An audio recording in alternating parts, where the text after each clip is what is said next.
இன்றே டவுன்லோட் செய்து உங்கள் ஃபேவரட் ஷோக்களை என்ஜாய் பண்ணுங்க. இல்ல வீரா, கிளம்பலாம் வா. அண்ணே அண்ணே அண்ணே, என்ன விஷயம்? ஏதாவது பிரச்சனையா? இல்ல, நான் உன்னை இங்க கூட்டு வந்ததே என் தப்புல. உன்னை கூட்டு வந்திருக்கவே கூடாது. நீ வா. ஏய், ஒரு நிமிஷம் இருடா. ஏன்டா இவ்ளோ கோவப்படுற? பாவம்டா எசக்கி. அவளை பிரசவத்துக்கு நாம தான் கூட்டிட்டு போகணும்டா. இல்லே, அவளை கூப்பிட தானே வந்தா. அதுக்கு இவளை விட்டாதான் அவ வருவான்னு சொன்னா என்னல அர்த்தம்? அது அவ புரிஞ்சிக்க மாட்டாளா? இல்லை, இவ கேக்குறதுல என்னலே தப்பு? இந்த வீட்டோட மூத்த மருமகளா இவ கடமையை இவ செய்தா. அத்தை சொல்றத கேளுல. உன் தங்கச்சி வீராவை இந்த வீட்டுக்கு அனுப்பி வை. அவளை பெத்த விளையாட்டும் நான் பாத்துக்கிறேன். இப்ப பாரு, எசக்கிக்கு என்ன குறை? அந்த மாதிரி வீராவையும் நான் பாத்துக்கிட மாட்டேனா? சொல்லல.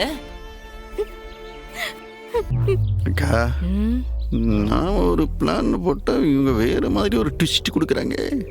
ஆமால, அதான் எனக்கும் புரியல. அத்தை, எத்தனை வாட்டி உங்ககிட்ட நான் சொல்லுதேன். பாரு, என் தங்கச்சிகளுக்கு நான் தான் அம்மா, நான் தான் அப்பேன். அவளுக்கெல்லாம் வளர்ந்து ஆளாவல வரைக்கும் அதெல்லாம் சரிதான். ஆனா இப்ப எல்லாம் வளர்ந்து நிக்குதாவல்ல. இனிமேல் வாழ்க்கையில ஒரு முடிவு எடுக்கணும்னா அவளுக்கு தான் எடுக்கணும். அதுலயும் போய் நானா முடிவு எடுக்க முடியும்? என்னத்தை செய்ய சொல்லுத? ஏலே, நீயும் அனுப்ப மாட்ட, இவள வர மாட்டானா? இதுக்கு என்னதால முடிவு? இவன் கட்ட தாலியை கட்டிக்கிட்டு இவ வாழ்நாள் முழுக்க உன் வீட்லயே கடந்து செத்து போவாளா? என்ன சம்மோ, என்னல இது?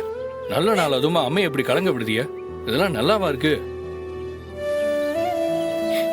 அண்ணே, நான் உன்கிட்ட வர மாதிரி கேக்க, அத தர மாட்டியா? இல்லை, எதுல வரான்? எதை வரான்னு கேப்பாவ? இதை செஞ்சாதான் நான் செய்வேன்னு சொல்றது வரமா? உன்னை அழைச்சிட்டு போட்டு தானே வந்தா. இப்ப நீ வரமாட்டேன்னு சொல்லுத. இது யார் முடிவு? உன் முடிவு. இதை நான் ஏதாச்சும் சொல்ல முடியுமா? முடியாதுல்ல. நீங்க கேட்கிற கேள்விக்கெல்லாம் என்னால் பதில் சொல்லிட்டு இருக்க முடியாது.